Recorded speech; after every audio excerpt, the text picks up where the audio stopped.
I don't have to do a game. Oh, You get time. this game recap. Oh, I'm sorry. Was that out loud?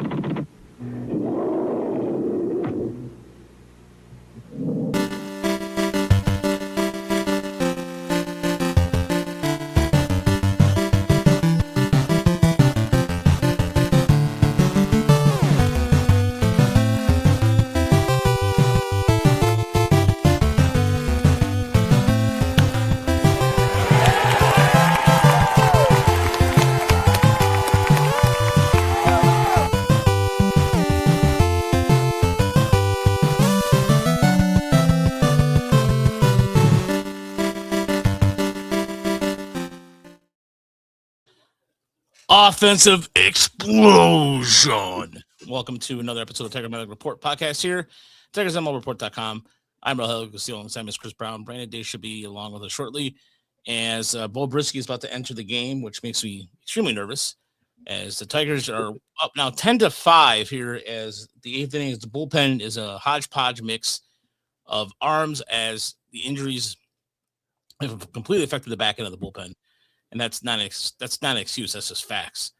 But anyway, at any rate, though, Hai Lee has had a good game. Dylan Dingler, Kerry Carpenter. Kerry Carpenter was a straw that stirred the Tigers' drink, as he definitely needed to. Him going I went to the game on Saturday, and he left after a second at bat. And I was wondering why he left so early, because I thought he was DHing, so I thought he'd get maybe another at bat.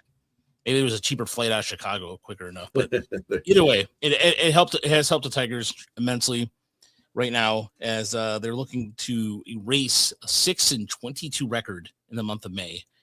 And the doom and gloom is here. You can tell by that. Look, if we want to look, let me just say this: when the Tigers are doing well, we do better. We get more downloads. We get more donations. Those things help. As Charles, thank you very much. Well timed there, Charles. Hey. I think he's going to be just fine. No, Sky Harris. No, Sky Harris. Sky Harris has been banned for a minute here. Oh, he's Charles is at the game. Awesome. That must be a really fun one to go to.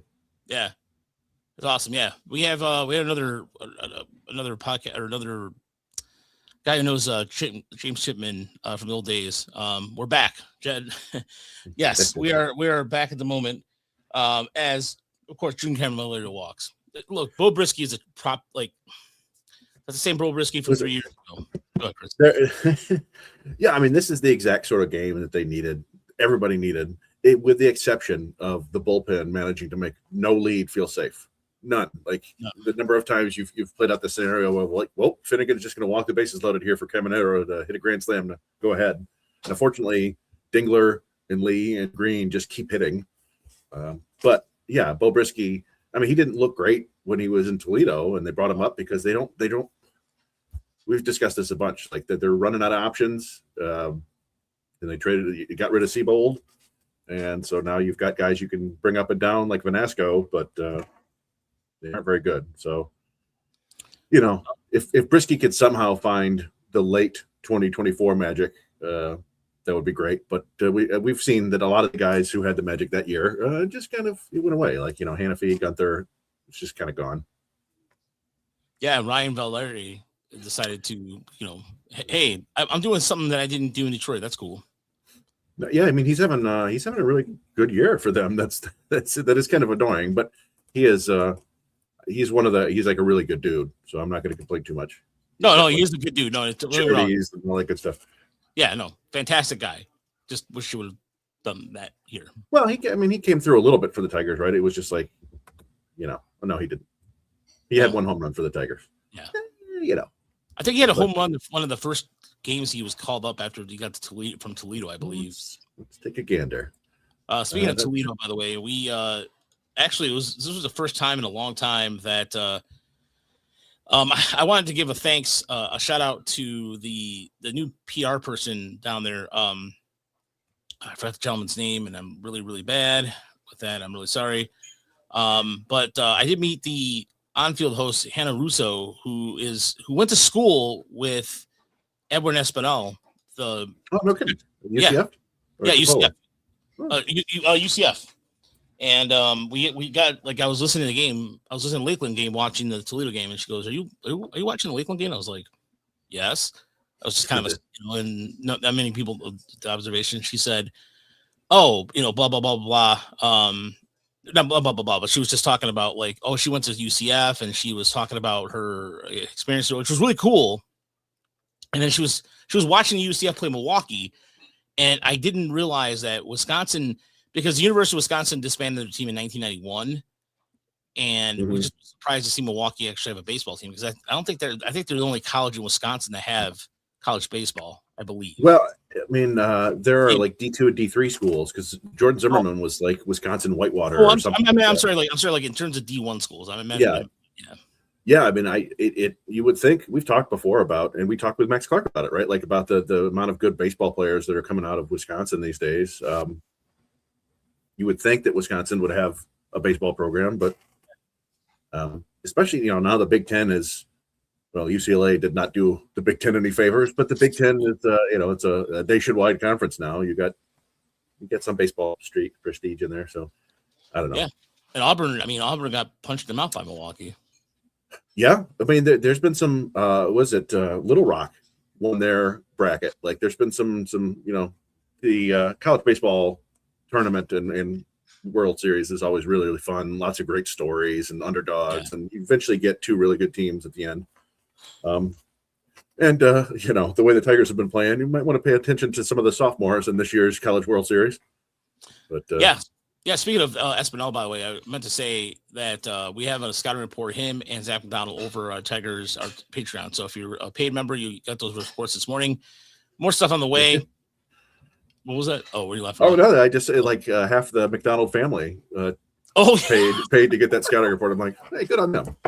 Yeah. So it was nice to see. Yeah, thank you. Shout out to the McDonald family from Portage, Michigan, for doing so. But we're cranking those out and getting things going. But look, let's talk about the end of this month, or end of how I cannot talk this evening. I went to go cut my grass during the game. Did weed whacking, and my allergies are like, I took my pill. I had the whole entire nose spray. Didn't matter. It's just been throwing me off. Anyway, so I just wanted to talk about the series in Chicago. The Tigers had two chances to win. They had a quality start from Kyler Montero, and I want to start with a Montero start, because I just want to know, Chris, why. I know this is yesterday. It's in the past. The Tigers winning 10-5, but I just want to start there because Montero looks like a pitcher who has figured things out. He didn't have his, he only had, I think, like 6 swings and misses, but his command has been better. He's been sequencing better. That slider, he used it on the front side, back side, which is what was really weird, by the way. I've noticed the Tigers pitchers, it might be just me, but they're throwing a lot more backdoor sliders. Like Madden threw a few tonight too. But my question to you is, Chris, why? I know Hinch answered the question, gave the matchup answer, but come on. Yeah, I mean, I think really it's just with the way that everyone's been playing and the way things have been going, they're all just trying too hard, right? And Hinch is just trying to, I think he knew that his offense, was very unlikely to score another run, so he was doing whatever he could to try to, piece it together. But yeah, it doesn't make a whole lot of sense when a guy is pitching well. But that's the calls that managers make, right? Like it's always a double-edged sword, because you leave him in there. I don't think anybody would have complained if he left him in and Montero gave up a run because he was at 65 pitches or whatever. But I'm sure somebody would have been like, hey, look at this third time through the order stuff. It's ultimately they lost because they scored one run, right? They don't win when they scored one run. But yeah, it was, and you could say, like, today he Madden looked like he lost it, so that was understandable. But then he's, playing the matchups in like the 5th and 6th inning, like it's a playoff game. You can tell he just really wants to get a win, and sometimes that leads you to try too much. It leads to guys trying to take an extra base and getting thrown out, or trying to steal a base and getting thrown out. It's just all these mistakes, trying to turn a double play when they shouldn't. So everybody's pressing, including the manager. Yeah, and look, a lot of that losing can take a toll on you. And by the way, Brandon's on his way in. Sorry, it was a mix-up on the signal there, or on the link he got. But yeah, Brisky's also barely hitting, like, his sinker's at 90. I mean, that's not gonna cut it. I think that is probably being mislabeled. That's probably his changeup. Okay. All right. What is? Let me look at the. Oh no, you're right because his 4-seamer comes in 95. You're right. Okay, Yeah. that could be He hasn't pitched in a long enough time for them to, it's just automatic for the first few innings or pitches or whatever. And the dangerous part about this lineup too, Tampa can hit really. Tampa is a team does not give up. I mean, they have the same kind of scrappiness the White Sox. And look, the White Sox this weekend, even without, I'm trying to say this right, Murakami were able to, because Miguel Vargas, and I said this on the podcast on Thursday when we had Crystal on, Miguel Vargas is a completely different hitter. You have Cole Montgomery, who's a really good hitter too. I mean, he doesn't hit for average, but man, does he hit? He hits for power. He had I think he's at 13, 14 home runs. And it's a White Sox team that's going to be, I think, a pain in the ass to Cleveland. I really think the White Sox have enough pitching to beat Cleveland. It's a really interesting contrast in styles there because the White Sox are really just slugging the hell out of the ball, right? You mentioned Vargas is hitting a bunch of home runs, Montgomery, Murakami before he got hurt. He may still be top 5 in home runs once he comes back in 4 to 6 weeks. But yeah, we know we're intimately familiar with the annoying brand of baseball Cleveland plays, and that's not necessarily the way the White Sox play. But yeah, I mean, Anthony Kay looked really good. Yeah. They're getting pitching from nowhere. It suddenly feels like Chris Getz has put something together there. Like they seem, not only the big leaguers, but Jacob Gonzalez, who looked like a bust, like almost immediately in the draft. Was that the 23 draft? I don't remember. Yeah, but he's breaking out like crazy this year. I think he has the most home runs in AAA, and they called him up. He got his first hit against the Tigers, so they're doing a lot of stuff right there. Now, we thought the Tigers were doing everything right like 2 years ago, last year, right? And sometimes these things can change on a dime, but right now it's a good time to be a White Sox fan for sure. No, and you know what? Who really impressed me yesterday was Sean Burke. Burke, 6 strikeouts. His stuff looked really good. His stuff was moving all over the place. And that, it's a kind of I don't want to say necessarily no-name bullpen, but from the, Brian Hudson, who the hell is that guy? Let's just come out and shove it a little bit too. And then, yeah, as Mitchell said, add Rock and Caleb Brauner to the mix soon too. This is a White Sox farm system that's, I say, better than the Tigers because they're actually first and foremost. Go ahead, Chris. Yeah, and but this is the Brandon Day. I don't know, the theorem going back, and of course it was under the old regime, right? That the White Sox would always get a bunch of talent and then manage to squander it and then have to trade it off. It doesn't look like they've done that this time. It looks like they've got some real pieces from Trade and Crochet and the other guys. And they got Cuero and Teal. Teal's hurt, but they got good young players at just about every position. And yeah, they're probably going to take Rock Chalowski. I would think so. And Bonnemer is very promising. He does have like a 35% strikeout rate to go along with a ton of home runs. So I don't know what's going to happen once he gets to AA, but yeah, like I said, it's fun for the White Sox. And of course the Rays always have good prospects, and they're annoying right now because the Tigers can't throw strikes. Yeah, bases loaded, 1 out right now as it's 10-5 Tigers in the bottom of the 8th inning, and Will Vest is in with the bases loaded, which is not.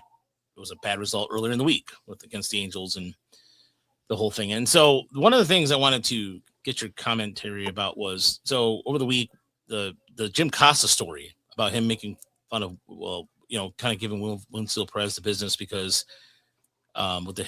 with basically the home runs showing on his Instagram, not realizing that perhaps, and this is something I called out, that in that culture, that's the only way people can see games. His parents didn't see him play until he was in the Dominican Republic. I know it was go back and forth, but it's gotten really ugly. And but I wanted to get I haven't really talked to you guys, but I mean, I've talked to you, Chris, about this, but I haven't had a chance to talk to you, Brandon, about this whole thing. And look, Winfield Perez is what he is. He's not good. There's something definitely off with him. He's been the worst player on the Tiger team in terms of WAR. But I don't know. Was that blown out of proportion? That's just kind of a ridiculous thing in the first place. I mean, I thought it was kind of a dick move. I mean, like go after the people who built the team, go after, there's plenty of things you can go after with the Tigers, like going after a utility outfielder who, posted a clip of himself hitting a home run. Like, I mean, there's better things you could be doing with your time that would actually like be relevant to anything. I mean, it's awkward because, he dropped a ball against the wall.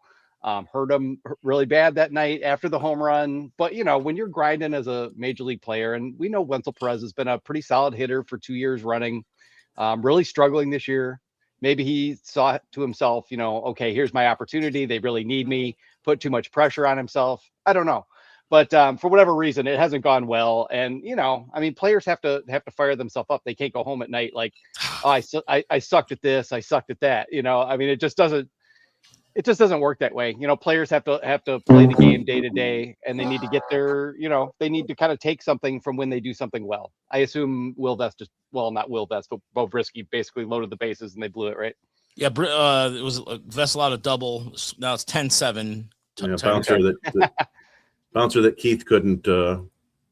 It wasn't an easy play, but he played the hop, the short hop into a deflection into foul territory and 2-run score. Yeah. So we never got comfortable. Never got comfortable. When they were up 8-2, it was just like, all right, well, how exactly are they going to lose this? But that's where we're at, because winning games doesn't really do anything for the Tigers at this point either. We just want to see them, I think the ideal, I don't know if you guys talked about this already, but the ideal is that they would just play 500 ball now, like be relatively entertaining, not infuriate us on a night-to-night basis, but not do something stupid like win 8 games in a row and suddenly think they've played themselves into it, and then they don't sell, and then we miss the playoffs. Like, it's time to face reality. Like this season is cooked, and I want to see them play better baseball, because watching this sucks. But but here we are. They don't have a bullpen once again. There's just like, we're depending on Will Vest, who had like a cortisone shot in his forearm like 3 or 4 weeks ago. They've leaned on him hard the last couple of years. They've worked Tyler Holton into a tent peg at this point after 3 years in the bullpen being the workhorse, and they haven't found anybody. They haven't found a single thing. And we can tell better than anyone outside of the system. There's just not anything in the upper minors. There's jack all up there. There's just nothing. Andrew Sears is working his way back. Jake Miller is in the injury ether, along with 90% of their other pitching prospects, where we don't even really know what's going on with them. They can't find pitching for whatever reason. This is the fatal flaw of the Scott Harris regime, and it's sort of the inverse of Al Avila. In a way, Al Avila left them all this pitching, and they're still like just desperately feeding on it, trying to stay alive. Yeah. What's infuriating is that every once in a while you see a international reliever come up and do something, and the Tigers even have had none of that at all. Mm-hmm. And that's even worse. And yep. Coño, tu puta madre me parió con esto. Coño. Joder. 2-run single. Yeah, now I got Yandy Diaz up with as the go-ahead run. Certainly, he won't hit a ball very hard. La mierda, coño, este puta. Ay, Dios mío. Yes, let him have it. I agree with everything you just said. Just remarkable. Let me count the number of walks from the bullpen real quick. Yeah. Okay. They called up Bo Brisky, and he was doing nothing down there, and had just gotten back. That was just a rush job. Six walks from the bullpen in what is this? 2 innings. Yeah. 2 from Madden. They pulled him because he looked like he lost it, which is, we've seen that from Madden throughout the years, where he will suddenly just lose the zone. We used to see that from Montero as well, but he seems to have straightened that out. But this is. I'm all right. I'm watching now. I got to see how this happens. This is it's pretty exemplary of just what it's like to be a Tigers fan right now, right? Like, you score 10 runs, even when you do that. I think they're now 3 for 13 with runners in scoring position. They were 1 for 9, so they weren't. It was all home runs. Yep, and desperately clinging to a lead now. Yep. You got 14 hits and you got 10 runs. The Rays have 9 runs on 8 hits, and if they get one more hit, who knows? But the defense is not helping at all. And look, Costo's. I don't know if Costo's right. Everybody else has been right. I mean, Costo was. I don't know if he was right about Perez. I mean, we all know Perez is not that good, but regardless of what this team is like, the one thing we've been saying the entire time since the beginning of the year. They need depth. They need another bat. No, they're fine. They're fine. Okay, cool. Because I went down, and when I went to Toledo, I saw Tanner Riley pitch 96, 97, but he walks too many guys. Oh, no. Oh, God. No, dude. Well, what just happened? Oh man, you'll see. Good lord. Or Yeah, it's, maybe you already did. Oh man. A little how you Lee situation. just always at the right time, right? Whenever they Uh-huh. they can't. Well, that's can't do interesting. anything. I don't know, man. Like, yeah, like All right. I'm done. maybe it takes a game like this for them to really just go, all right, pack it in, guys. Like, this is not happening. Yeah. I if would if there were people who hadn't packed it in already, I'm like, yeah. Well, I mean, the fans have. I think the team, the team still, wants to think they can get back into this somehow. Yeah. I mean, sure. they're in the clubhouse, so you're not going to give up in there. I remember, you remember, what was it, the year that I think 2015 where they sold and Ian Kinsler was really pissed off. Yep. Oh God, how you? Yeah. He he made such a nice play earlier. We're trying to like celebrate every good thing anyone does because it's so few and far between. But it's going to bite you eventually. We bringing in. They're going to bring in Emmanuel De Jesus here for the ninth. Who's left? Yeah, really, I think that is about it. Or they're going to use Anderson again, which. Yeah, what is going on? And I don't even know if Emmanuel De Jesus is healthy or what's going on with him because he hasn't pitched in like at least a week. Haven't seen him. Well, I mean, if they get another hit here, then they won't need to pitch the ninth. Yeah, it's so remarkable. But yeah, this is just the way the season has gone, right? Like, yeah.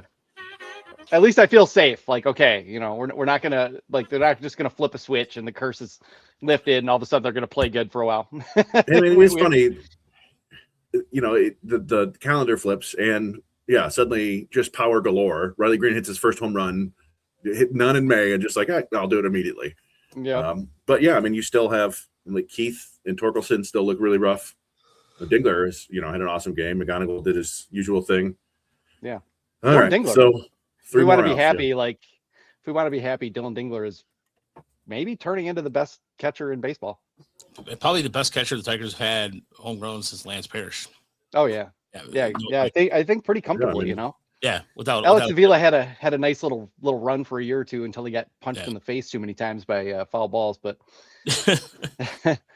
I'm glad to see that he's still doing well, and because I always worried about Alex Avila for that reason. Salty Pork Chops 18. What is this shit show we're watching? You know what, Salty? I don't know. I don't know what it is. I mean, I'm literally trying to run the show and just Matt Noakes was pretty good, but he wasn't homegrown. He came over from the Giants. He came over in a trade from the Giants. Technically, I mean, you want homegrown catchers? It's basically Avila and Hinge, right? Like, yeah.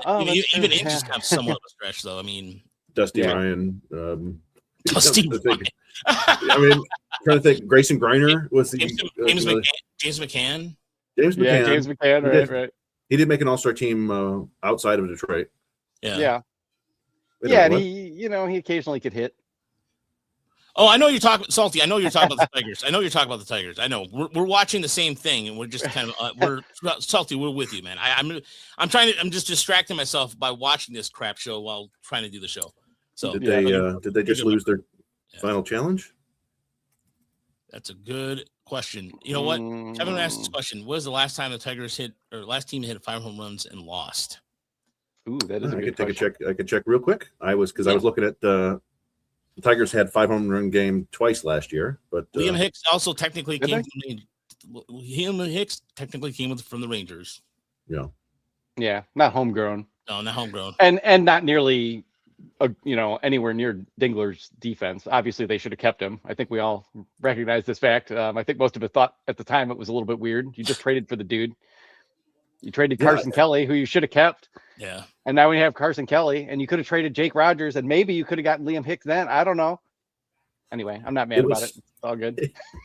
Well, it was an odd one because as a prospect, there were 2 dings on him, right? Is that he wasn't a great defender and he didn't have power. He was an on-base guy. He could put the ball in play, and then he's hitting all sorts of home runs in pro and at the highest level. And I think they've mostly played him at first base, but Yeah. So from He's our not and he's not terrible, defensively. Like if he was your third catcher, you'd be like perfectly content. But yeah, he's basically a bat. But still, we could certainly use a bat. So from our Discord, Brandon says Raj and Chris are now running a Simpsons podcast. I don't know what that means. Trying to get some clarification. And Pat from old friend of the show, it feels like episodes of YouTube now should be Rogelio and Chris just taking turns doing shots until one passes out. Okay. Yep. That's what watching the Tigers is like. So the last team to hit 5 home runs in a game and lose was the Washington Nationals on September 26th of 2025. They lost 10-9 to the White Sox. Hit 5 home runs and lost. All right. Well, we got a 1-run lead going into the ninth, but Will Vess is probably spent, I would imagine, having to clean up that debacle. So they actually hit 6 home runs and lost. Oh, really? Wow. That's hard Josh to do. Bell, Man. Luis Garcia Jr. hit 3. Luis Garcia hit 3 home runs. CJ Abrams with 1. Dalen Lyle with 1. Before we get to Toledo and everything else, let's just go get the show back on stream a little bit. I do like this question here from Salty. He said, real talk, what is the fascination with Hao Lee when you have Max Anderson who can try out? Lee has proven he isn't ready. Look, I will say this. I watched Max Anderson play third the other day on Saturday, and he made some really, he made a really good play jumping to his left, range to his left, and get the guy at first. He's actually better at third than Jace Young is, at least in my opinion. That being said, though, he struck out 3 times.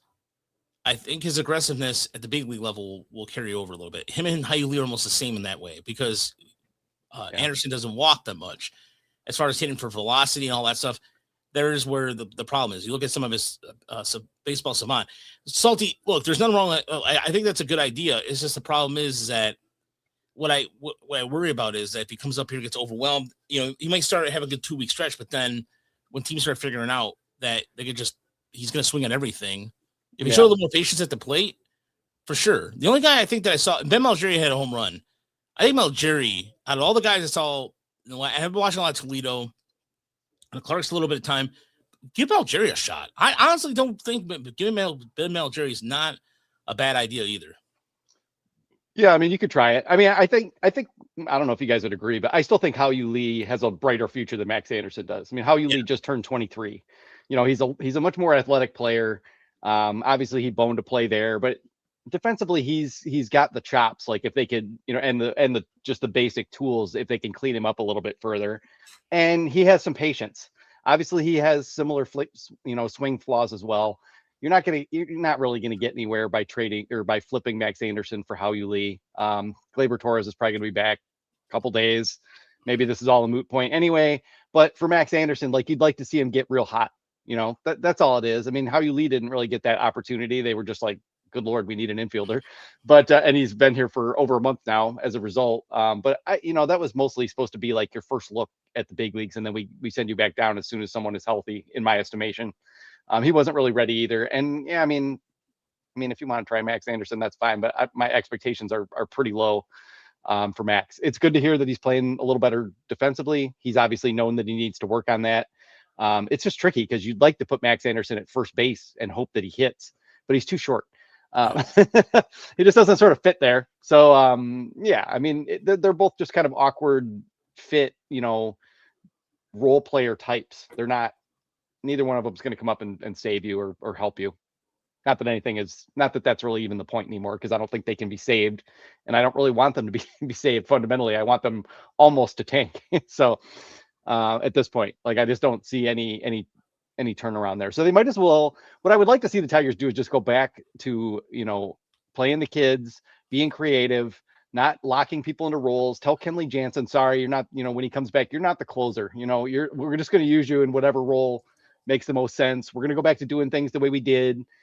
We tried some things, blah, blah, blah, because Scott Harris was shocked to find that he had a contender almost on his hands and didn't really want to do a whole lot about it. And, we're kind of back to square one, where they're going to have to build around what they've got, and they're going to have to find a ton of pitching. If there's a good argument to fire Scott Harris right now, and I would be okay with that if they did, it's that they just can't seem to find any pitching. You can find an individual reason for every single pitcher that's gone wrong or everything that hasn't worked. But at the end of the day, you don't have enough pitching. Like, what are they going to do next year? You're gonna have to trade Skubal and Mize for starting pitching. You still don't have a bullpen. There's no real obvious bullpen arms, in the upper levels. Like maybe Moises starts throwing strikes, and you've got kind of your Jason Foley type, or maybe Tanner Rainey figures it out. Maybe Cole Waits comes back from the dead of Scott Harris's all the players I've had before Rolodex, and starts throwing hard again. But I mean, those are all just like, grasping at straws type things. You're going to be dependent on the exact same guys next year. You're going to be dependent on Vest and Finnegan. You're going to be dependent on Holton and Herter, maybe Anderson and DeJesus, who have shown like at least some flashes, get more consistent as they settle in over the course of the year. But it's just really hard to trust that they're going to be able to find the pitching to turn this thing around. Jackson Jobe, I mean, at some point you would like to see what he can do. Sure. But also I look at it this way though. When, for example, Erie at this point, just the amount of Joe Miller's been pitching better as of late, but 91, 92, 93 tops. The velocity increase is here and there, but it's Miller has shown something. I mean, which is good. Miller has good command, or at least he did, but he's just been gone too long. We just don't know what we're going to. No, I was talking Joe Miller. Joe Miller. Sorry. I'm still on my boy Jake.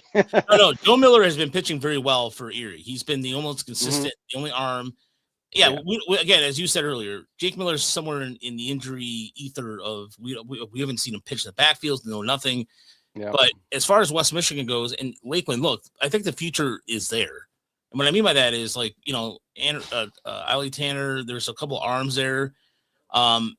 It's just a matter Ben Jacobs, Kelvis Salcedo, Malachi, Jonan Koba down in rookie ball. Yeah, it's all below AA. There's nobody. I mean, even in West Michigan is West Michigan a stretch, Chris? Is that fair to say? As far as arms? In terms of arms, well, I mean, Jacobs is there, Ellisalt is there, Rainer Castillo might figure something out. Yeah. I mean, we could talk about Castillo a little bit when we get to the West Michigan page, because I saw him. It was the best he's looked all year, probably since he's been to West Michigan. It's I don't know. I mean, going all the way back to the Lee over Anderson thing, fundamentally it comes down to the fact that Lee is on the 40-man roster and Anderson isn't. It's just easier. There's not enough difference there between those two for them to make room on the 40-man. We will see Anderson this year. I guarantee it, because there will be a point where they're like, okay, let's give these guys auditions. And hell, who knows? Maybe he'll be playing third base, and maybe Colt Keith will be in Toledo the way things are going, right? Like, it pains me to say that. We love Colt Keith, but I don't know how much longer you can go without hitting home runs as a corner infielder. It's kind of ridiculous now. And And I think we'll see Valencia at some point. We'll see, like, if things keep going the way they're going, and if they manage to blow this game, it is. I mean, we'll see a point where it's like, you know what? Maybe they even look to trade Torkelson at the deadline and bring up Valencia and see if he's their first baseman for a little bit, and then hopefully Briseño comes back this month and starts looking like the guy they hope he can be. But yeah, it's a weird period in the system right now, and part of this is like Brandon was saying, the pitching. You know, they took all these pitchers, and half of them died. And by that I mean, you know, they're most of them are alive. I think they're all alive, but you know, we don't really know for sure though, because there's no information. Tigers, thanks. So few innings from all these guys that have taken in the last 3 years. It's kind of absurd. Yeah. I mean, Owen Hall is really the only one of their big ticket items who is pitching at all, and he's still in rookie ball and just kind of like feeling his way through. You know, it doesn't really feel like he's got it dialed in. And, you know, I haven't gotten any fastball readings. I don't know if you guys have, but it still seemed like he was more like, just from the look, like more like 92, 93, maybe a little higher top. But so that, I mean, that's just not there. And so there's this dead period in the system for pitching. All the way down to West Michigan, and even West Michigan is like there's a handful of guys who could turn out to be pretty good, or at least useful in some capacity. Ben Jacobs might be really good, maybe. But you know, I mean, you look at what the Whitecaps bullpen did this month. I mean, that tells the story right there. I mean, they got walked off like, I don't know, 6 times or something like that. They blew a lead in 22 of 26 games, something like this. I don't know. My numbers aren't exact, but that's basically the gist of it. Look, there is something that Jonathan said. If we get rid of Harrison, we're in another 5-7 years. I feel like, and that's an accurate statement. Look, for all the things that people can say about Harris, about the pitching, not being complacent, and everything. The hitting, there's some hitting elements that have gotten better. I mean, I know Cole Keefe. Somebody's going to yell at me for this, but yeah, Cole Keefe is all arms right now. Yeah. And I'm not sure what's going on with him. It's been a struggle because we know that he's capable of better, and he has the metrics. Some of the metrics are better. But as like I said, it's just a matter of there's a couple of things. Like for example, Zach McDonald's been showing some things. He strikes out too much. There's a couple of things you can go and say, okay, hitting and all that. Like for example, even Rice Rayner, after struggles, has some of the development processes are getting better. Yeah, they really rapidly cleaned up Bryce Rayner's swing from what we saw to start out. So it does feel like that's where they know more what they're doing at this point. It's hard to know if they know what they're doing pitching wise because, like we said, everybody's hurt. I don't know how much you exactly can blame them for that. I mean, I've kind of joked a lot about the fact that they've spent like tens of millions of dollars to like keep these guys healthy, and it's all come to nothing. But it's kind of even hard to judge them there. And for the person who said, it could be 5 to 7 years again if they hire a new GM, why? Hire someone who's not Scott Harris and isn't just looking like 5 years down the road and doesn't see what's right in front of his face. They have the makings of a team right now. Even with just Framber, Job, Melton, Olson, Kiter, Montero, next year, if you can get yourself good pitching for Tarek Skubal, Casey Mize, maybe you trade Carpenter if he gets hot. You could turn this around. A good GM could turn this around pretty quickly and field a competitive team again next year. But you have to actually want to do that and not like, oh, my long-term plan is 5 years and I'm not going to commit anything and I'm going to keep all my prospects. And, I'm thinking 2030, like that's where Scott Harris has been all 4 years that he's been, the president of baseball operations, where he's just like, I'll do enough to like try to give them a chance, but we're not going to actually look at this as like we're trying to build a little dynasty here or anything like that. That's for way down the road. But of course, even if everything goes great, we all like Max Clark. I think Max Clark's going to be a reasonably good player, like probably above average at least. You got him, Briseño, maybe Lorenzo, maybe Rayner, but that's a long time down the road. And if you can't turn the team that they had in 2024, 2023 into a better contender and a more complete team, why am I going to wait 4 or 5 years till you get all your guys here and then hope that maybe you'll have figured it out by then and can add all the complementary pieces and build a pitching staff and a bullpen? If you couldn't do it now, I'm not going to give you 5 more years to trust you to try to do it again. The reason why I think that there's some merit to that is because what happens with the Tigers, it seems like there's every excuse in the world to do another 5 or 7 years, and they don't have that luxury. So I agree. I don't think it should take that long, but for whatever reason, the way that things have been running around here, it just seems like it doesn't matter if it's the Tigers, Lions, Wings, Pistons. This is where we are. Yeah, so that's where we're at with that stuff. But as far as like, but Salty Pork Chops, he says, go hire the Dodgers president of player development since they're masters at it.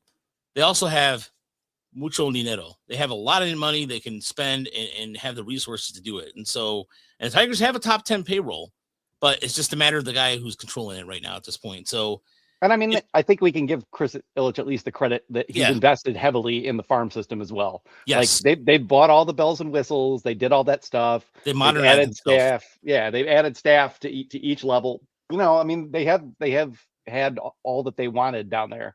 Everything that they've asked for, it seems like they've probably gotten. It just, for a whole variety of reasons, is not working out on the pitching side, especially right now. Yeah. And of course, the Dodgers head of player development is Will Rhymes. Right. Former Tigers infielder who might not want to come back here.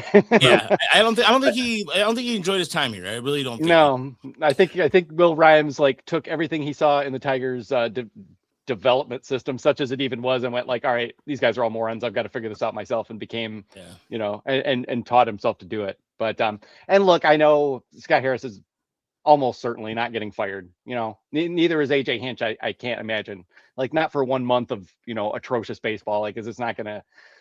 Chris Ilitch is not that kind of owner. Like, he's not Captain Proactive, who's just going to be like, nope, this isn't good enough for me. He's not George Steinbrenner. So, I mean, I can yell and scream all I want to, and I probably will, but they're going to have to figure it out. And if Scott Harris needs someone to help him, to make trades, to make deals, someone to like assist him in those regards, or in pro scouting, where they haven't done particularly well. I mean, Kenta Maeda, Alex Cobb, we can go down the list. Shelby Miller, Tommy Kahnle, Kyle Finnegan, Kenley Jansen, John Brebbia. I can keep going. But, if you're going to still be there, like, recognize that you failed in this regard and do something about it. And if you need to get help to get better at it, do that. Swallow your pride a little bit too. Yeah, swallow your pride and like get some outside help in there who's good at this. Or here's another thing too. When a fellow GM offers you a trade that you're like, you know what, that will help us, don't keep asking. Then he's going to give you less, allegedly. Yeah. I mean, that doesn't help either. And so we're going to have to deal with the next month is a bunch of trade rumors and what have you. And so that's just going to be part of the course. And nothing's going to happen. Like, that's the thing. Like, everybody wants a decision right now and something to happen right now, but they can't trade Skubal right now. They can't trade Mize right now, obviously. And so we're all just going to sit here and we're going to watch what happens over the next 2 or 3 weeks, and no decisions are going to get made. And, I don't know if anything that can happen in the next 3 weeks is really going to change any equation anyway, but nothing's going to happen for a bit. Like, they're going to just let this play out almost for certain until the All-Star break. So we've got 6 weeks to, see if they can remove their head from their rear ends, and AJ Hinch can, I don't know, slap some faces. Maybe Kerry Carpenter coming back. Everybody was all happy. They had a little gathering, a little sermon on Sunday, fired him up. I don't know.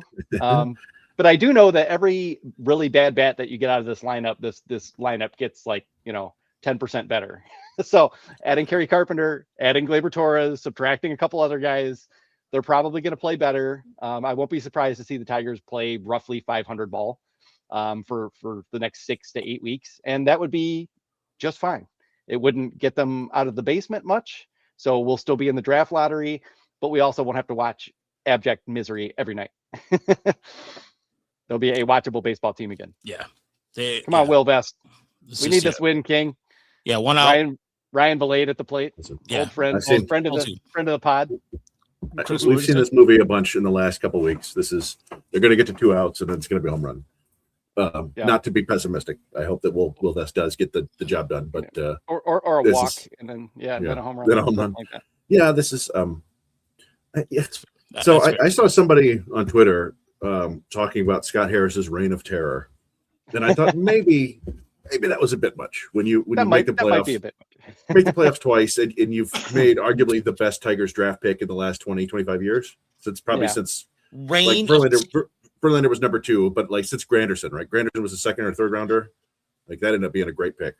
But yeah, I mean, he's not without flaws for sure. There are a lot of issues. People complain about him kind of disappearing right now. I don't know what he would come out and say, other than hey, this is we don't like this. This is unacceptable. We're sorry to the fans. We hate this too. We're doing everything we can to get back on track. And then, but then you gotta think about how the players react to that. It's just But yeah, the lack of pitching is remarkable. That was supposed to be Scott Harris's thing. Was supposed to be his specialty. Was figure out. And to be honest, there's nothing wrong with what the Tigers have been doing with starting pitching, right? We talked about how much better Montero has been this year. They've turned Madden into a usable pitcher, which I didn't think was going to happen. They keep trying with Flaherty. I just don't know if there's any permanently fixing that guy. Valdez has not been as good as we hoped, but he's basically had 3 blow-ups, and other than that, he's been himself. These are all still Avila guys, including Troy Melton. But at least but that's why I don't think the problem here is Chris Fetter. They had to push Jackson Jobe from AA straight to the major leagues to get better, and that's where he really started to change his pitch mix, listen to his coaches, make some positive adjustments. So I still think those guys are good. The thing about the Scott Harris argument, hallelujah, the Tigers won. Praise ye the Lord. Sorry. 39 pitches from Will Vest. That's a gutsy effort. I love me some Will Vest. I hope he can get fully healthy and beyond this and be back to being Will Vest, because he's a lot of fun. But I mean, if I'm going to counter the Scott Harris argument that, hey, I've been, we made the playoffs twice. We won the wild card round. I drafted you, Kevin McGonigal. Okay, but he didn't really have anything to do with them making the playoffs. Like, that's the thing. It wasn't his roster. And that would be my counter argument. Like, he added, I mean, he found them Tyler Holton. He added Matt Vierling and Zach McKinstry, and he found Jack Flaherty for one really good year. Like, I'm not saying he did nothing, but I mean, we all know that this was mostly AJ Hinch developing Al Avila's players into a relative playoff team. Would you disagree? No, but at the same time, it's when you're in charge, you get the credit and you get the blame. Like, Trajan Langdon is the GM of the Pistons, right? And he's winning. He won 60 games with the worst GM of all time's players, right? Like, it just So I mean, I understand the frustration with Harris, and there are a lot of things that have gone wrong, and you're not wrong. Like, the inability to build a bullpen is insane to me. It's like watching late period Dombrowski here, or the talk of dominating the strike zone, and then every reliever that you get doesn't throw strikes, or they did, and suddenly they don't. Like Hal Finnegan, I don't know what the hell happened there.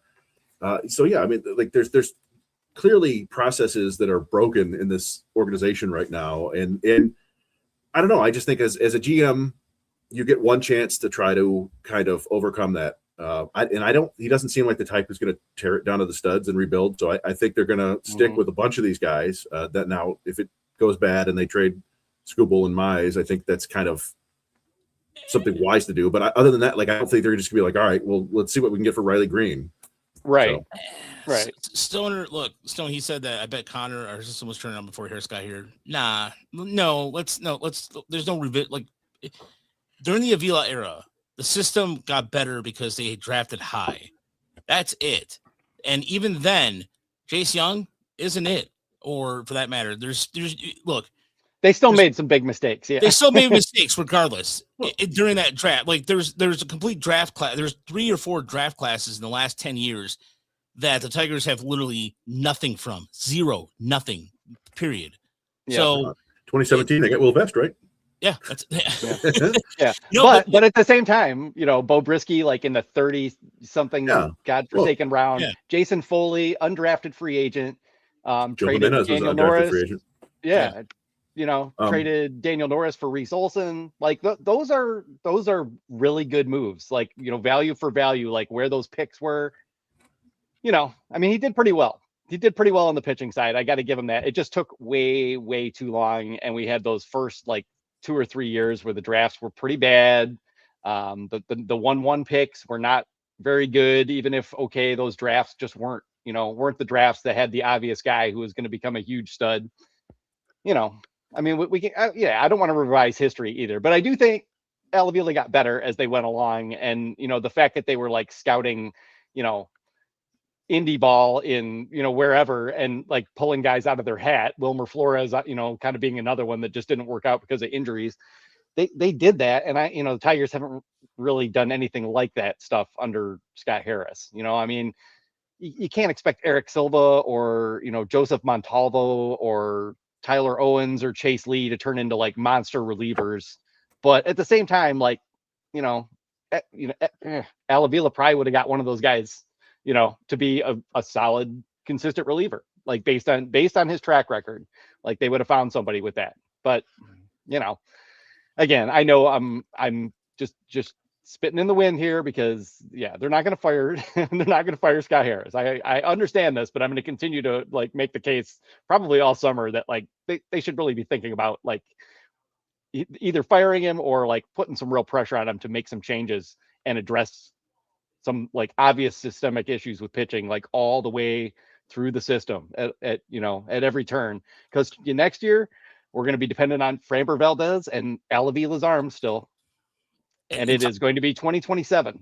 So, by the way, Thomas, you're talking about Sam Mezen. That was the Avila hire. Yeah, I think. Mezen? Yeah, Mezen. Or he was in there with Dombrowski, but he got promoted under Avila.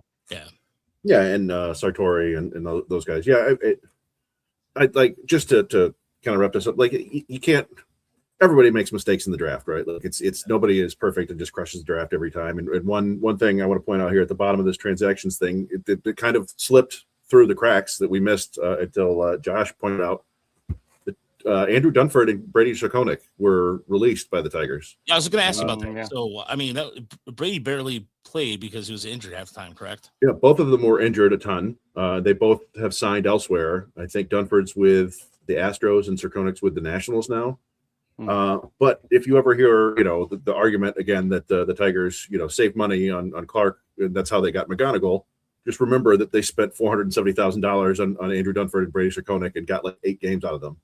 Yeah, they easily could have got Wyatt Langford, and they still would have gotten Kevin McGonigal. Like that's put that to bed. Yeah, that's not a true argument. But at the same time, like I said, I'm not going to complain about getting Kevin McGonigal in the draft. I don't care who else they got. Right, like this is going to be one of the great rookie years in Tigers history. Yeah, but we got a 6-WAR shortstop here. The whole point, and they're terrible. That's like the most baffling thing. Like, all my confidence coming into the season was like, well, I mean, they weren't that good last year. All right, maybe they were overrated during the summer. They had too many part-time players who hit way over what their actual ceiling is. But hey, we're adding this monster rookie. This should be good. And no, it is not. Go ahead, Chris. I just ultimately just saying the sports is a bottom line business, right? And you are what your record is. Yep. That's just what you are. So nobody goes through a season like this unless there's a miraculous turnaround and everybody starts hitting like they hoped. You're not going to go through the season unscathed. Somebody's going to lose their job. Some people are going to move on. But it just remains to be seen what happens. Yeah, it's so hard to like say what the effect of a hitting coach is, but you do have to think like if there's going to be like the first scapegoat on the firing line is you would think would be Michael Berdar, because he's been here for 4 years now. Trying to think who's gotten better. Dingler, Keith, nope. Yeah, Riley, not really. Torkelson, no, just kind of the same up and down, average season and then bad season. So yeah, I mean, I could see them sacrificing Berdar if they have to, if they have to do that. As much as it would hurt the Michigan Mafia on the Tigers to have to do that. Well, and I also think about the analysts, the unseen analysts, right? The guys in the crunching the numbers there and coming up with like these game plans against pitching that it's clearly not working. Whatever, or your players can't execute what your plan is, so you got to try something else. But there's been a whole lot of not trying other things. And it's just it's like AJ Hinch is going to manage the way AJ Hinch manages. That means trying to find the little advantages with, platoon hitters and things like that and pulling pitchers too early. And just like everything else, it's all backfiring this year. And it's just the way it goes. But they did get a win tonight. So one night of reprieve. Yeah, we can at least be happy about that. Yeah, I mean, my commenters obviously are, there's, and I get this, there's no reason not to feel this way, but why don't they bunt more? Why don't they sacrifice? Why don't they hit behind runners? Why don't they try to manufacture some runs? But this just isn't, I mean, you could trying the same thing and it not working doesn't make a whole lot of sense, but trying things that this roster just isn't remotely built to do also isn't going to work. If Zach McKinstry's back and he's running better now, and okay, if you want to bunt with him, that's fine because he might be able to bunt for a hit. But I'm still going to tell you the same thing as always, and I'm sure AJ Hinch would point to this as well. Bunting runners is bad baseball for the most part. Giving away an out at least is bad baseball. You might as well swing away because you're just as likely to move the runner, and you give yourself a chance to hit an extra base hit or a single or a home run or just draw a walk. They're not going to fundamentally change how they do things. No. Jahmai Jones is going to keep getting chances to hit left-handed pitching until Scott Harris decides to take him off the roster or AJ Hinch, I don't know who's in charge, but forces him off. Look, this isn't working. This isn't clear. Go ahead, Chris. Well, I have nothing against Jahmai Jones, but when you're a DH whose only job is to hit left-handed pitching and you don't do it, you should probably get cut. I understand you want to give a guy a fair shake. Right. If you want to get rid of somebody to bring up Max Anderson, do that. Yep. Yeah. At that point, I go back to what somebody said in there. Yeah, try something different. And by the way, the Sparky Anderson, I was thinking about this from a Hinch standpoint. Sparky Anderson and Bill LaJoy clashed quite a bit. LaJoy, when he was they thought that Sparky Anderson was kind of shadow GM because he was the one that always wanted to trade prospects. Mm-hmm. Could be the case here. I don't know. But let's focus on Toledo real quick because by the way, the shout out to two people when I was doing my post game. There was a gentleman and his friend that ended up talking to me afterwards, and I forgot the gentleman's name off the top of my head. Thank you so much. Of course, you took a step out of it, didn't you? That's right. Yeah, slacker.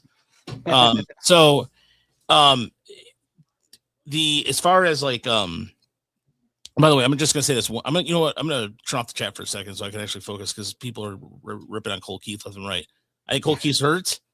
He's shown better numbers. He cannot hit right now. I think he's hurt. Fielding wise, he had a bad game today, but overall, he's been fielding better. And he stole a base. He stole a base. Cole Keith is not hurt on the lower half. Not lower. Yeah, I don't know what's going on with him, but he's all arms right now. He hasn't had home run. Yes, I know this. We all know this. But good God, man! Like, who else is going to replace Cole Keith? Then I'll just leave it at that. Sorry, I'm gonna just anyway. I know we're in play the kids mode, and Cole Keith is still one of the kids. So don't even worry about it. Like, you might just have to put up with some bad baseball to see if they can like work these guys out now that it doesn't matter so much. Yep. I also see like sign Casey Mize long term. Yeah. Okay. Maybe you shouldn't have fought him over that $25,000 2 years ago. You don't think he remembers it? Yeah, you don't think like somebody mentioned that? I think it was Noah or somebody mentioned that was Mitch. No, maybe it was Noah that was mentioning that it's going to come back and haunt him. I think it will. I mean, it was, I don't feel bad for Casey Mize. He's made plenty of money and not done that much, but it's like, yeah, I mean, if you're trying to chisel your player for $25,000, you're not doing what you need to do, like it's just penny wise pound foolishness, You never know when you might want to negotiate with a guy and have him like be on better terms with you. But whatever. Casey Mize got, $7.5 million to be the first overall pick, and we've gotten like 6 WAR out of him or something. Yeah, out of that. So far. No, but get back to what I was. So another person the other person that came up to me afterwards was like, "Why is Carl Edwards Jr. on this team on Toledo?" And I said, Sky Harris, because he was a Sky Harris guy in 2016. That's the only thing I had. Yep. And he has in not the Scott Harris Rolodex, and they're trying him as a starter for what? Like he wasn't. No. But he couldn't. He's not a reliever even. Anyway. Yeah, and there was another thing I noticed with the watch. I was sitting in live look.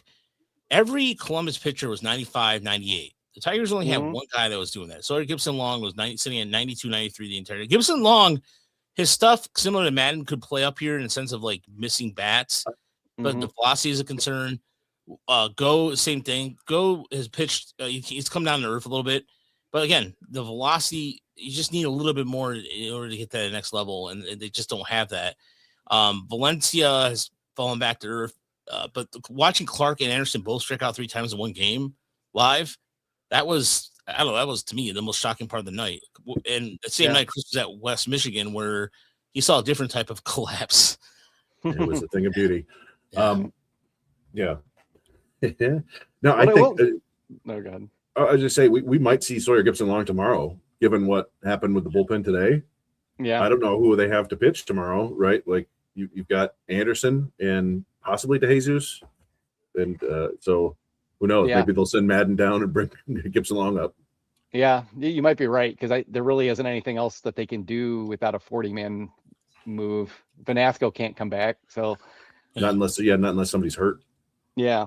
So they are kind of stuck there. I mean, the one good thing about Max Clark right now, like we're all still waiting for the power to show up. There were some little flashes this past week. Pulled some balls hard in the air. But he's still like handling left-handers, and that's the one thing that's making me feel better. Like he's not crushing left-handers, but he's got like a 770 OPS, I think, against left-handed pitching. That's a positive sign. So I'm still feeling like pretty good about old Max Clark, and just giving him his time to kind of settle in and see as much of that better pitching as he needs until he's ready. But we'll see him sometime this year. But he's been fine for a 21-year-old at AAA. He's holding his own just fine. There's still defensive work to do, and the works, but I still feel the same as I did preseason about Max Clark. Maybe that's not good. I don't know, but it's not bad either. Yeah, he still has some work to do. I mean, he was a lot more aggressive Saturday than I've seen him in a long time. So I'll give him that. And because he's Max Clark, we know he knows what he needs to do. Like, you know, Right. you guys have talked to him. Yeah. He's a smart player. He's not shying away from the things he's doing wrong. So, yeah. As far as who needs to be done, by the way, speaking of which, Lorenzo had a great May, kind of cooled down a little bit. Chris, as far as what I've seen down with Lorenzo, in terms of like catching wise and everything, he seems like he's gotten better. He's not missing as many balls. So like he's framing better. mm-hmm. But that's what, like, I've been watching Erie a little bit more, but what have you noticed with him so far since he's come back? Yeah, I mean, it seems like he's found his swing again, which is good. The strikeouts come in waves at times. I think the last week before that, it was like 5 walks and 1 strikeout. It would be great if he could be Murakami as a catcher. I don't think he's ever going to walk quite like that. I think there's way too much swing and miss in the zone. But if he's just your second catcher and is capable of catching and can hit from both sides of the plate and can hit you a bomb, that's still a potential useful player for sure. And there's still the upside, right? He's also, I think, 23, right? Maybe is he even 22? I don't know. I think he might even be 22. Yeah.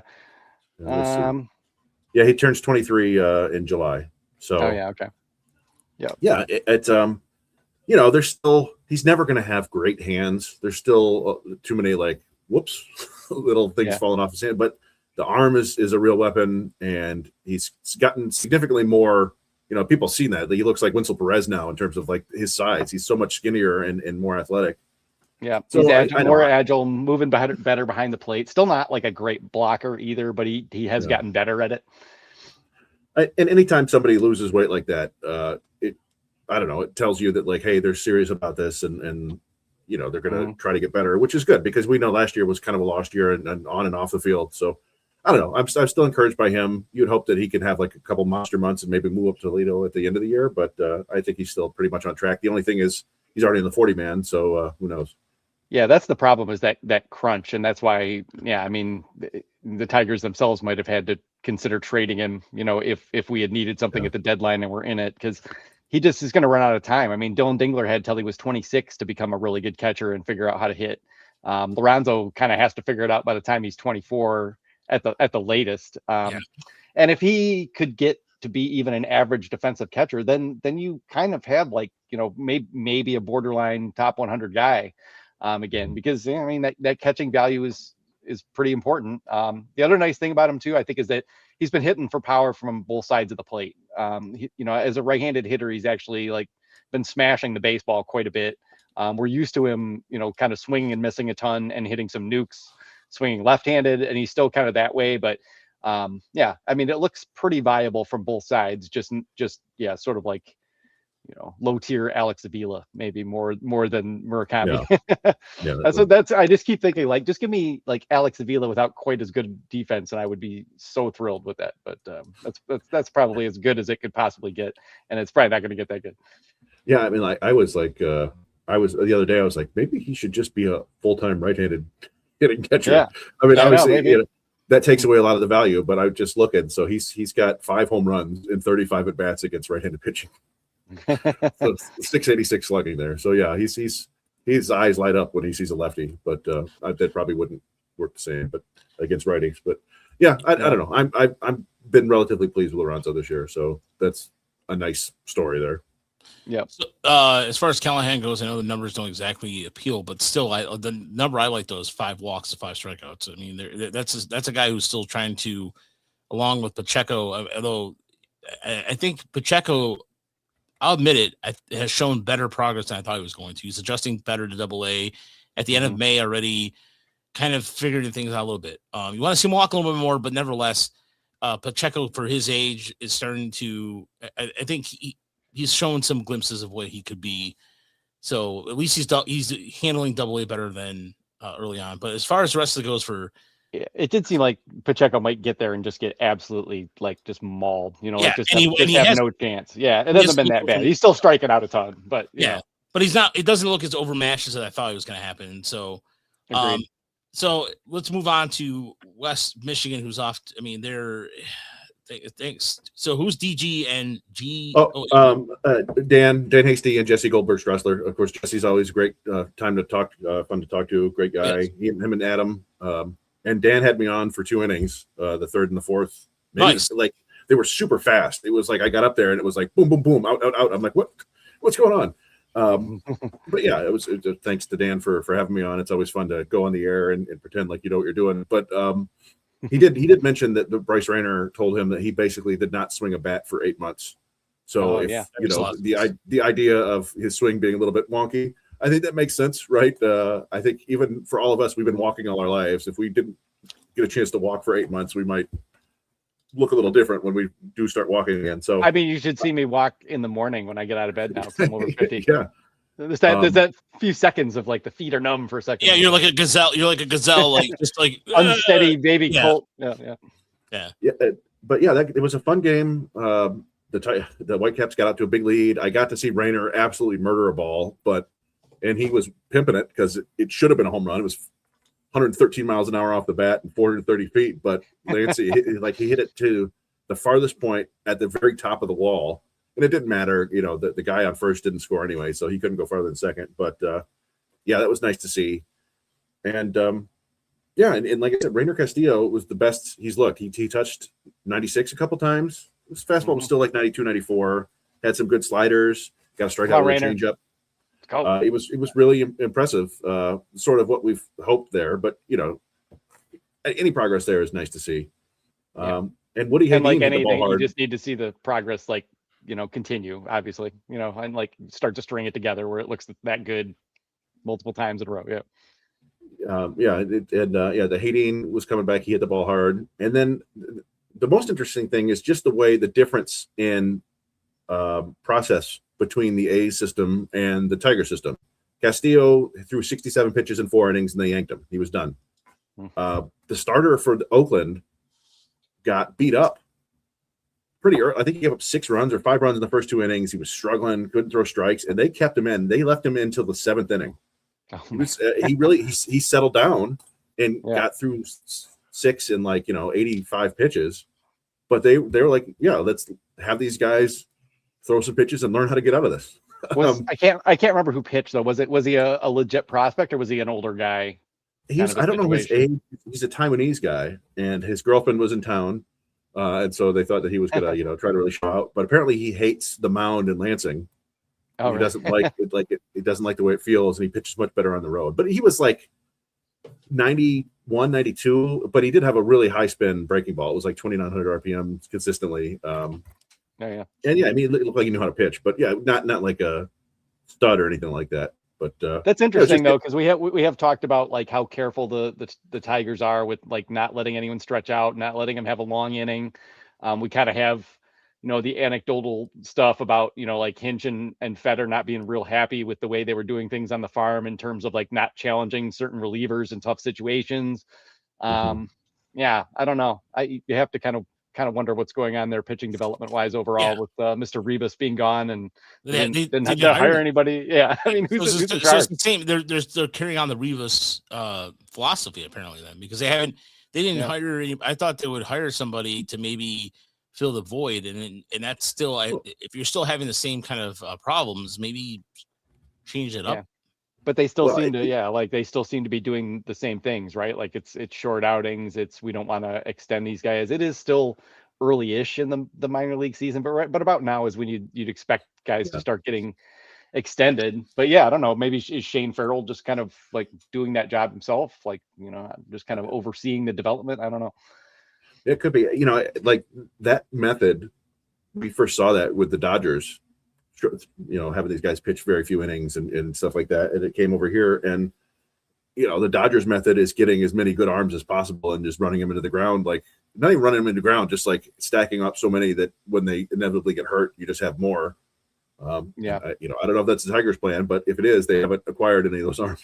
Yeah, really. But the Dodgers also trade a lot of those guys. Like it kind of makes sense to try to make them look as good as possible on the farm if you're going to use them as trade chips.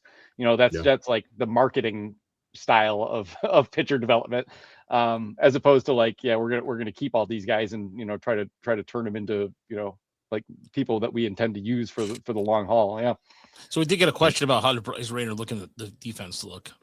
He looked fine. Like I asked Dan if he's seen him uncork a throw this year, and he said no. He still hasn't like really just let it go, but he hasn't really had to. Like in the game I saw, he made a nice play. He came charging in on a weak grounder and threw it over to the first. I thought he got the runner, but they said no. But yeah, like I don't know. He looks like a viable shortstop still, right? He's tall and he's not going to have the best range in the world, but the arm strength makes up for the range, and he's smooth. Like he makes the plays, and he's really good at throwing on the run. So I'm not worried about that part of his game. It's really just get that hit tool fixed, and sky's the limit. Yep. Yeah. Yep. And he doesn't have to be great defensively right now. I mean, we've seen them improve. McGonigal, seen a lot of people improve, and he's still very young. Which I just keep saying all spring. He's so young, you guys. He's just a baby. Yeah, I mean, he doesn't patient. 21 until July as well, I think.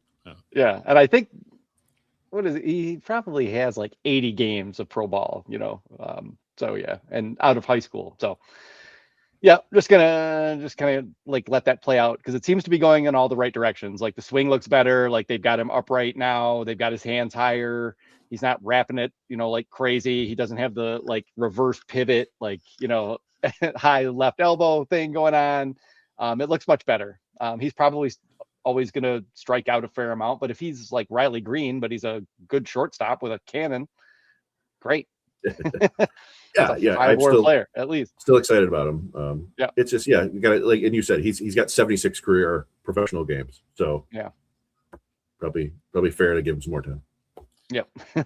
So let's continue on to go to Lakeland here. Is Lakeland against the Cardinals system, and Palm Beach just the bullpen for Lakeland also had some meltdowns this week. Yeah, I mean, I didn't even mention that the Tigers blew a 6-2 lead and gave up a walk-off homer, or not the Tigers, the Whitecaps. But in the Whitecap, we've talked about the Tigers going 4-21. The Whitecaps went 4-29 in a 33 game stretch. But the bullpens have just been blowing games left and right, and there've been a dozen different culprits, and it's very frustrating. It does feel like there's something just leaching through the system. Yeah, but in the minors, who cares that much? Especially in low A. It is funny though when you think about how good like West Michigan was last year, and even Erie too. Like right when the Tigers were red hot, and then it kind of all tailed off, and it's all carried over all the way down through the system. It's weird, but it shouldn't Lakeland, do that, but it did. Lakeland is still the most fun team to watch. They just have the most interesting, like the highest number of interesting prospects. Like, Yost is kind of. He's an interesting one because he gets kind of overshadowed by everybody else, but he really is kind of a lot of what we like to see. He's a pretty good defender at shortstop. He made a couple errors in one game, but I think he's only had one before that. He's got some speed. He's got some hitting ability. He's showing patience. It just basically the scouting report before the draft is true. Like he doesn't have a whole lot of power right now, but when you see him, you're like, okay, this kid can put on a lot more power just in the upper body for sure and in the legs. So yeah, I mean Again, but this is like, this is a 5-year plan for Jordan Yost, right? Like a couple years down the road, he might be your starting shortstop, even if over Rayner, but you still have to dream on it a lot. But you're seeing the foundation right now, which is good. Yeah. Even if the power doesn't show up that much, like you might just have like, a solid 2 to 3 WAR shortstop who's just kind of a defensive specialist who steals bases, hits 10 home runs. And that's still a good player, that would be a perfectly good get at that point in the draft. And I mean, I do still think there's quite a bit of upside with that bat. And the fact that he should be a good defensive shortstop with some speed, doesn't strike out very much, I mean, that's a pretty nice floor for him. So it still seems like people are really disappointed in that pick. And I don't really understand why. I still like the pick. I think he's going to be pretty good. Yeah. Speaking of good though, Espinal. And this was a guy to continuing to look at here. The Tigers, only because he was a 10th rounder. This is where the late round picks have started to kind of do something a little bit, because it hasn't been the case before. Is that fair to say, Chris? Yeah. Well, I mean, they've gotten a lot more interesting players in the later rounds in the last 3 years than was common. Like we talked before, like the Avila era did have some hits. I think Will Vest was an 11th rounder, maybe. And we talked about Carpenter and Bresky and Brendan White and all that. But they're kind of consistently finding these guys in rounds like 7 through 15 that are like interesting prospects. You know, that's like Brett Callahan, I think, was a 13th rounder. Jim Jarvis is a big leaguer. He was an 11th rounder. Ellis Salt and Warwick were like 12th and 13th round. And Espinal, yeah, like he's a good player. I don't know what the ceiling is, but if he develops into a useful catcher, I mean, you've got a switch hitter who controls the zone and possibly could be a catcher. That's a valuable player. Yeah, Peck was a 7th rounder. I thought he was a little lower, but yeah. But yeah, I agree. And Espinal's had a good week, and he's a pretty fun little player to watch. He's doing a lot of things well right now. I don't really know how his catching is coming along, but it's rough still. Like there's a lot of pass balls. He seems to have the arm strength, and he has the want to, right? Like he's built like a catcher. He's like 5'7", 190 or whatever. But I mean, it's going to take time for him, but. Again, like it's one of the things where they saw it's kind of fun. And we've seen other teams do this, right? Where you see a guy who seems to have some offensive promise, and you say, you know what if we throw him behind the plate and give it a try? And it's worth a shot, because if he can stick a catcher, then you got a good player. Especially because he was what Hannah was telling me. He was playing a lot of infield, and they just put him a catcher in kind of his arm. Like his arm was pretty good, and so they like the second baseman mostly, right? Baseman, yeah. Which is kind of funny for a strong-armed infielder, but yeah. They must have had somebody really good. Yeah, the case is. But either way, Dominican Summer League started too. I mean, the FSL. I did want to just. I didn't make a DSL slide yet because it was just the first game, but I'll have one for next week. I did want to mention Allie Tanner real quick because we've talked about him before. Is like his stuff seems to have been built in a lab. In terms of just the spin rate, the IVB, everything, the kill and spin on changeups. And then he went out and finally had it. Like he was dominant. 4 perfect innings, 7 strikeouts. It was fun to watch.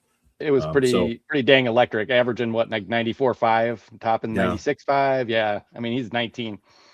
Yeah, like he's a sturdier kid, so I don't know if there's going to be a whole lot more there, but I don't know if he needs a whole lot more other than just learning how to pitch a little bit. So I mean, that's another one that you just hope that they keep him healthy, because that's kind of out of nowhere, right? Like all these other 19-year-olds, even like Koba, like Koba, and then Tanner's like, what about me? What about me, guys? So yeah. Let's see. But again, like we've seen everybody, like Witherspoon had 2 good starts, and now he's had 2 rough ones in a row. It's like it's hard to pitch. Yeah, and that's what I was gonna just close with Lakeland. Is just that I mean, you'd like to see Malachi Witherspoon move up quickly. You'd like to see Kelvin Salcedo move up quickly, but they need to just string together a couple good starts where they're doing the same things well repeatedly. And Salcedo couldn't really command the breaking stuff very well. Just a little sloppy from him, and pretty much the same from Witherspoon. So hopefully those guys can kind of lock it down here a little bit and get to West Michigan sometime by midseason.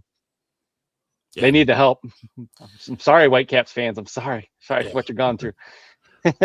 Always the second half. Yeah, exactly. That's why we need it in the big leagues too. Yeah, we really do. The way it's just a tournament at the end of the year now. I mean, it does make more sense than it would have ever before. That's for sure. Yeah, it's something, especially because with Witherspoon, it could be also he's just trying to figure things out, sequencing, what have you, and maybe just working on some stuff. So yeah, he just seems to lose his delivery at times. It's like, what happened? And like he'll hit batters left and right. You're like, whoa.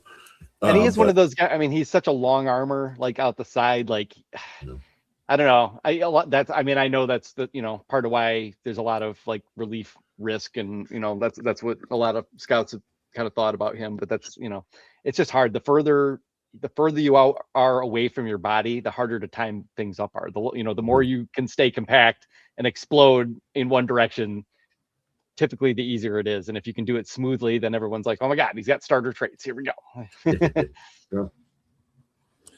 See, so let's go on to the FCL Tigers here as Chris. I know the numbers don't look appealing, but the cavalry arrived off the injury list. And I think somebody asked about Oliveto. I would expect him to be back relatively soon. If I don't know how long it takes for you to heal from a broken toe. If you're a catcher, maybe a little bit longer. But he was on the 60-day IL, and that it's been 60 days, so any day now, I would think. Yeah, you would think. I mean, as long as it was a clean, simple break, yeah, you wouldn't think it would take any longer. No, Oliveto should be back probably by the end of the month. At some point, I'm sure there was something, I can't remember where I read that. It was something, it was, I think Terry was saying that he hasn't seen him on the field yet, but yeah. Something, I don't know why I thought I read somewhere around the end of the month, but there's a couple people coming in after watching the game, but they're starting to. Pinto is also a guy that's been coming up quite a bit too. But Carpenter, what do you think of the game? All right. Anything else that stands out about FCL? Just that the Whitecaps are going to get some help back.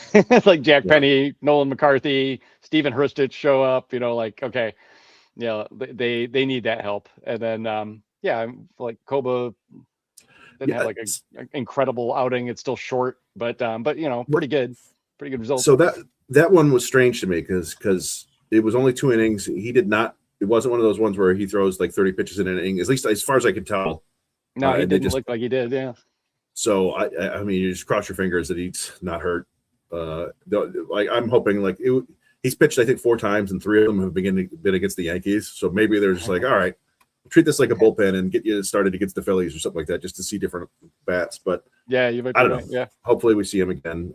Or they said, you know what, we're sending this kid over to the big field. Oh, well, that would be fun too. The DSL started today. Randy Santana is one of the more exciting young players in the system, and he made an awesome diving catch. It was really hard to see.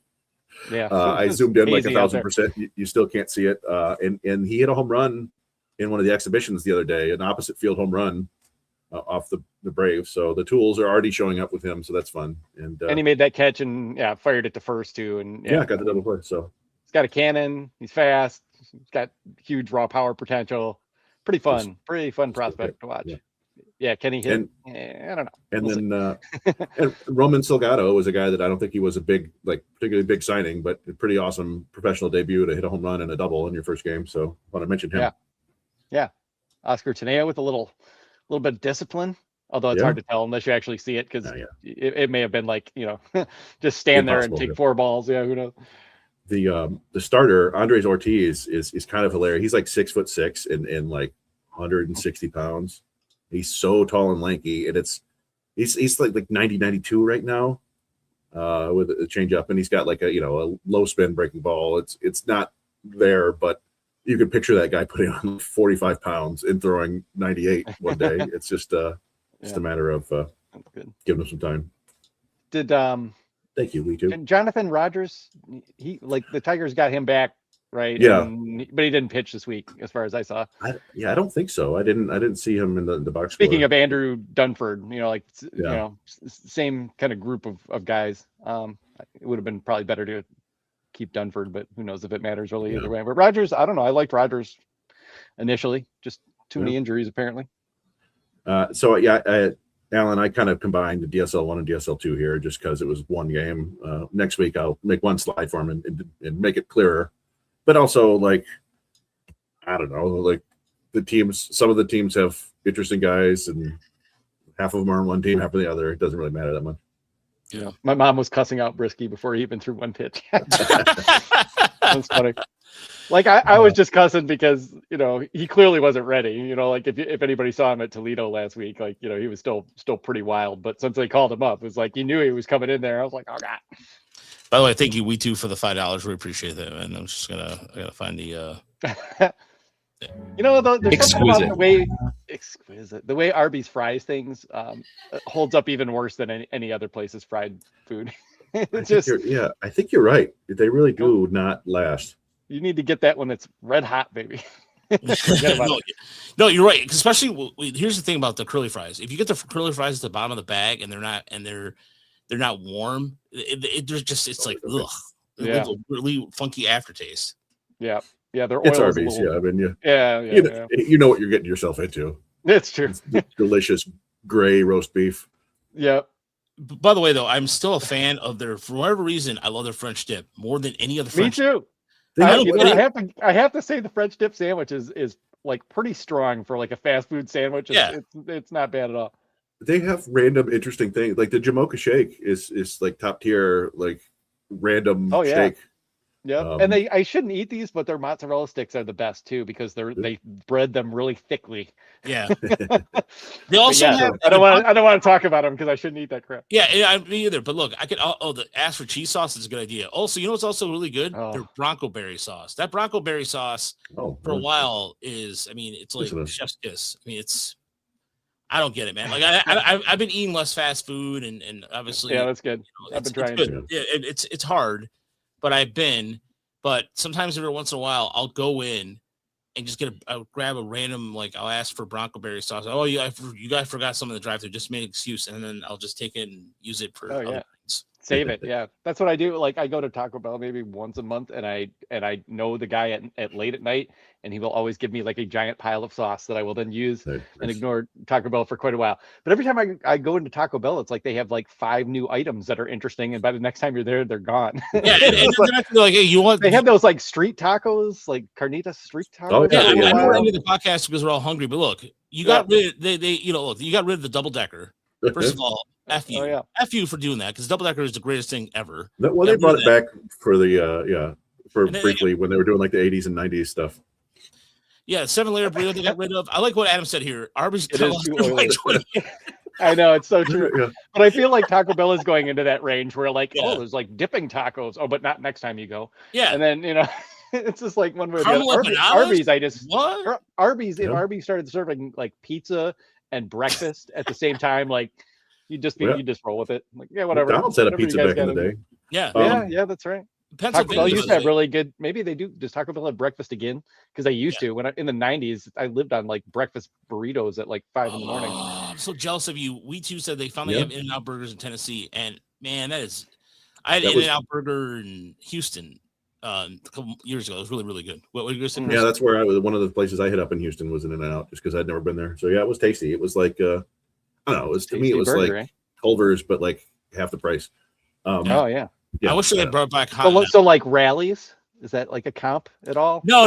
Rallies was worse. It's a significant upgrade than rallies. I still crush a rallies and a checkers or whatever. But checkers. Yeah, this has become the Arby's podcast and not the RBI's podcast. But well, like Tigers won tonight.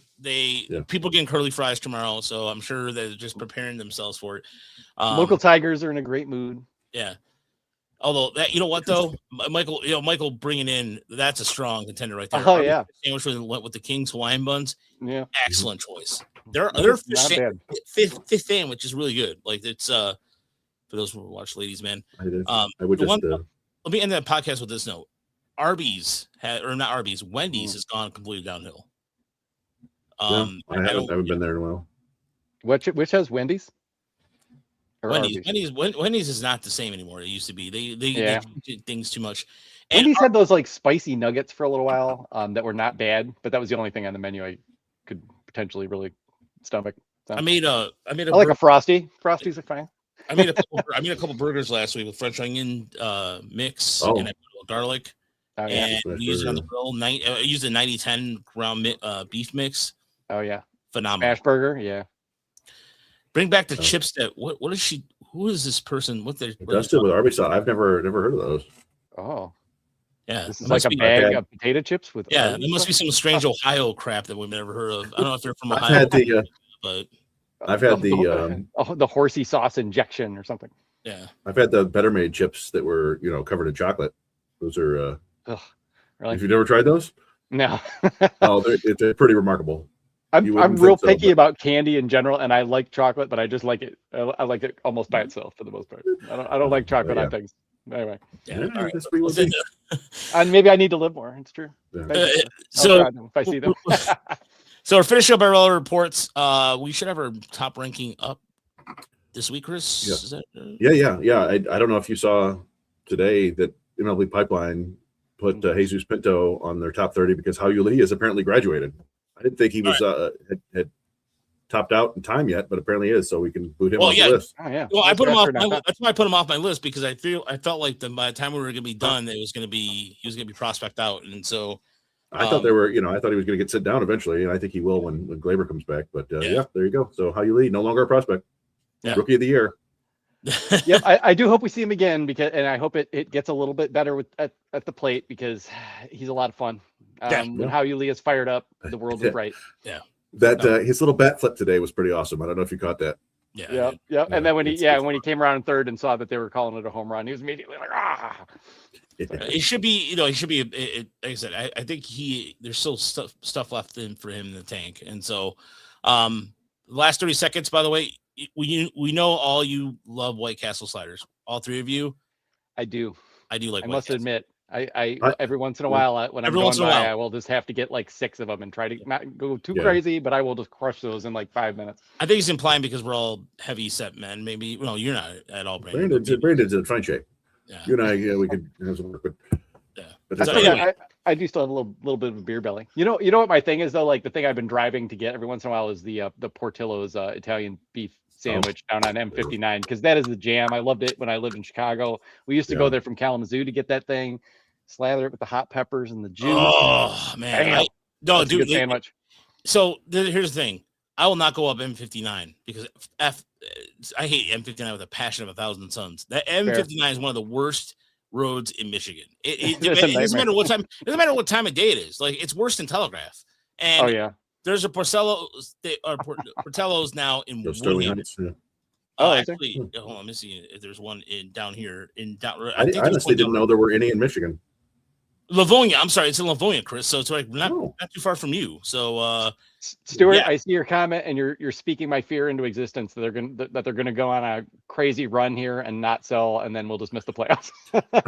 That is the fear. Like that's such an awkward, specific fear to have, but that is the fear. If they keep losing, well, that's fine because that's where we are. And if they somehow like win 10 in a row and then like keep going and are in contention, oh my God, this is crazy. The worst spot is that middle ground where they just, you don't know where you are exactly. Like pick a side, Tigers. Yeah. I don't know. Based on what we saw today, as much fun as it was to watch that offense, I don't think they can go on a run when you can't trust the bullpen at all. Nope, you cannot protect the lead. That's all right. JV's going to come back and his hips will feel good, and then we can move Cater and Jack to the bullpen, and then Tarek comes back. All right, whatever. Yeah. At some point, I don't know. I think we're cooked, boys. I think they're. Yeah, it's there. All right. Anyway, let's wrap it up because it's now. Yeah, it's been a long one. It's been an hour 33, hour and 31. It's the longest podcast we've had in a while. Thank you so much for watching. Thanks so much for listening. And if you want to listen in 3 parts, well, one part is more likely food talk. By the way, everything else, Brandon, go to check out everything at blessyouboys.com. What do you guys have going on? Nothing a ton at the moment, but I'm going to write about the Scott Harris situation and the pitching and the whole thing. We've got something coming on Dylan Dingler possibly turning into the best catcher in baseball, and those will be out probably the next day or two.